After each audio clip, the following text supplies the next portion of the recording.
औरंगजेबाच्या कबरीवरून सध्या राज्यामध्ये राजकारण आणि वातावरण चांगलंच तापलंय। औरंगजेबाची कबर तातडीने हटवण्याची मागणी काही हिंदुत्ववादी संघटनांनी केली आहे। त्यानंतर औरंगजेबाच्या कबर परिसरात बंदोबस्त वाढवण्यात आलाय। मात्र याच मुद्द्यावरून सध्या राज्याचे राजकारण ढवळून निघालंय। सत्ताधारी आणि विरोधक यांच्यात आता याच मुद्द्यावरून आरोप प्रत्यारोपाच्या फैरी झडतायत। पाहुयात कबरीचा वाद राजकारण जोरात।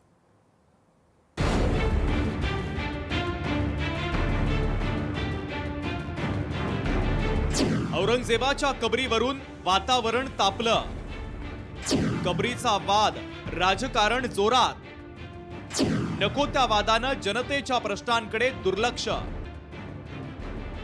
औरंगजेबाच्या कबरीवरून राज्यात वातावरण चांगलंच तापलंय।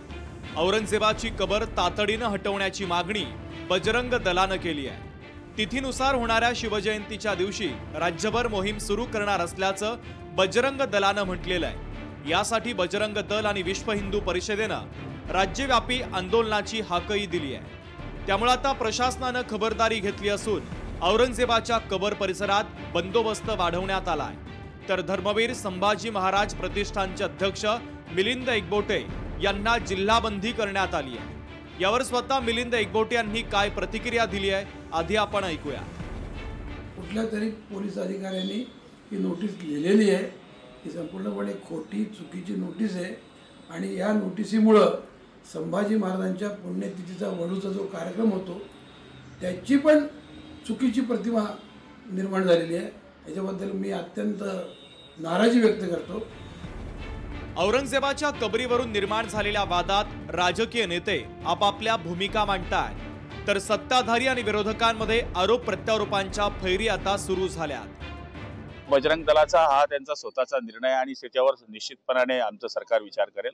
शेवटी या गोष्टीचा विचार करण्याची जबाबदारी मुख्यमंत्री आणि उपमुख्यमंत्री दोघजण घेतील, पण जे निर्णय ते घेतील त्याच्या मागे आम्ही उभे राहू। आणि अशा पद्धतीची जर वक्तव्य जर बजरंग दलचे पदाधिकारी आणि तेही वरिष्ठ पदाधिकारी करत असतील तर याच्यावर राज्य शासनाच्या माध्यमातून याची गांभीर्याने दखल घ्यायला पाहिजे आणि त्यांच्यावर कारवाई करायला पाहिजे। या औरंगजेबाचं सगळं जे आज आपण उदात्तीकरण पाहतोय वेगवेगळ्या ठिकाणी होताना, मला असं वाटतं की त्याची अजिबात आवश्यकता नाही, किंबहुना त्याचं नाव सुद्धा महाराष्ट्रात कोणी घेऊ नये असं मला वाटतं। तो एक आपला इतिहासातला कलंक होता आणि त्याची वारंवार आठवण करून देणं हे देखील चुकीचं आहे असं मला वाटतं। औरंगजेबाच्या विचाराचे विरोधक तर सगळेच आहेत या महाराष्ट्रात, परंतु या निमित्ताने इतिहास मिटविण्याचा प्रयत्न सुद्धा काही थोडेसे लोक प्रयत्न करतात असं मला तरी वाटतं। छत्रपती शिवाजी महाराज आणि छत्रपती संभाजी महाराज यांना त्रास देणाऱ्या नराधमांना इथे जागा नाही असं भाजपचे नेते राधाकृष्ण विखे पाटलांनी म्हटलंय। तर छत्रपती शिवरायांना बदनाम करण्याचं षडयंत्र काँग्रेसचं आहे असं म्हणत भारतीय जनता पक्षाचे मंत्री शिवेंद्रराजे भोसले यांनी काँग्रेसवर हल्लाबोल केलाय। तर राज्यातील शेतकरी आणि बेरोजगारीच्या प्रश्नांवरून लक्ष हटवण्यासाठी दंगली घडवण्याचा प्रयत्न सुरू असल्याचा गंभीर आरोप ठाकरेंच्या शिवसेनेचे नेते खासदार संजय राऊतांनी केलाय।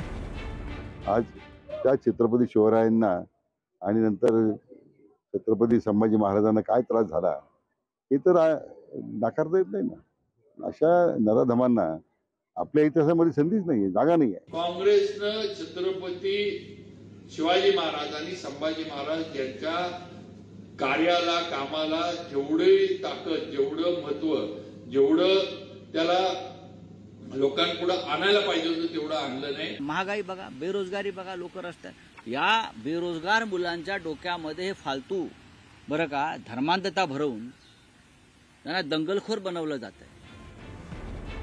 तसं पाहिलं तर औरंगजेबाच्या कबरीवरून निर्माण झालेला वाद हा महाराष्ट्राला नवा नाहीये। निवडणुकांच्या तोंडावर अनेकदा हा वाद महाराष्ट्रानं पाहिलाय। प्रत्येक वेळी कोणता न कोणता वाद निर्माण केला जातो, त्याला राजकारणाची फोडणी दिली जाते। सत्ताधारी विरोधक एकमेकांवर तोंडसुख घेतात, मग आंदोलन होतात, वातावरण पेटतं। ज्यांचा यामागे हेतू असतो तो साध्य होतो, पण यातून जनतेला काय मिळतं? जनतेचे प्रश्न, विकासाचे मुद्दे, बेरोजगारी, पाणी, वीज, रस्ते अशा अनेक समस्या यातून सुटतात का? शेवटी वाद की महाराष्ट्राचा सर्वांगीण विकास याचा विचार जनतेनं आणि नेते मंडळींनी करायला हवा। ब्युरो रिपोर्ट, लोकशाही मराठी, मुंबई. लोकशाही मराठी, ऐका, पहा, जागरूक रहा.